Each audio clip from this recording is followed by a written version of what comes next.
കനത്ത മഴയിൽ കണിച്ചാർ പഞ്ചായത്തിലെ ആറ്റാഞ്ചേരിയിൽ സ്വകാര്യ വ്യക്തിയുടെ സ്ഥലത്തെ കൂറ്റൻ സംരക്ഷണ ഭിത്തി ഇടിഞ്ഞ് വീടിന്റെ അടുക്കള തകർന്നു. ബെനഡിക്റ്റൻ പള്ളിക്ക് സമീപത്തെ കാരിക്കുന്നേൽ അന്നക്കുട്ടിയുടെ വീട്ടിലെ അടുക്കളയാണ് തകർന്നത്. കിണറിലെ വെള്ളവും ഉപയോഗശൂന്യമായി. സ്വകാര്യ വ്യക്തിയുടെ സ്ഥലത്തെ കൂറ്റൻ സംരക്ഷണ ഭിത്തി ഇടിഞ്ഞാണ് കണിച്ചാർ പഞ്ചായത്തിലെ ആറ്റാഞ്ചേരി ബെനഡിക്റ്റൻ പള്ളിക്ക് സമീപത്തെ കാരിക്കുന്നേൽ അന്നക്കുട്ടിയുടെ വീടിന്റെ അടുക്കള തകർന്നത്. കഴിഞ്ഞ ദിവസമുണ്ടായ ശക്തമായ കാറ്റിലും മഴയിലുമാണ് സംരക്ഷണ ഭിത്തി നിലംപൊത്തിയത്. മണ്ണിടിഞ്ഞതോടെ മലിനജലം കയറി കിണർ വെള്ളവും ഉപയോഗശൂന്യമായി. വീടിന് പിറകുവശത്തെ ശൗചാലയത്തിനും കാര്യമായ കേടുപാടുകൾ സംഭവിച്ചതായി വീട്ടുടമസ്ഥൻ പറഞ്ഞു. ഇത് ചുങ്കക്കുന്നല് പുലിക്കുഴി സണ്ണി എന്ന് പറയുന്ന ഒരാൾ വീട് വെക്കാൻ വേണ്ടി വാങ്ങിച്ച വസ്തുവാണ്.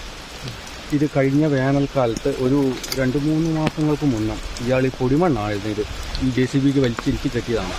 അപ്പോൾ ഇതിൻ്റെ അടിയിൽ ഒരു കെട്ടുണ്ടായിരുന്നു. ഇതിന് മുൻ ആൾ വസ്തു വാങ്ങിച്ചത് ആ കെട്ട് പൊളിച്ച് കെട്ടണമെന്ന് ഞാൻ പറഞ്ഞിട്ടുണ്ടായിരുന്നു. പക്ഷേ അയാൾ അത് ചെയ്യാതെ അശാസ്ത്രീയമായ രീതിയിൽ അതിൻ്റെ മേലെ 4 പില്ലറും ഇതുപോലെ ഉണ്ടാക്കി വെച്ച് ചെയ്ത അങ്ങനെ ചെയ്യരുതെന്ന് ആവർത്തിച്ച് പറഞ്ഞിട്ടും അയാൾ കേൾക്കാതെ ഇതിൻ്റെ മേലെ എന്ത് കഷ്ടനഷ്ടങ്ങൾ നിങ്ങൾക്കുണ്ടായാലും ഞാൻ നോക്കിക്കൊള്ളാം എന്ന ധാർഷ്ട്യത്തോടും വിക്കാരത്തോടും കൂടി അയാൾ പണിതാണ്. അയാളും അയാളുടെ പണിക്കാരും. കെട്ടിടിഞ്ഞ് ഇന്നലെ വൈകിട്ട് ഒരു 8 മണി 8:30 കൂടിയാണ്. സംഭവത്തെ തുടർന്ന് പഞ്ചായത്ത് വില്ലേജ് അധികൃതർ സ്ഥലം സന്ദർശിച്ചു. News bureau, Peravoor.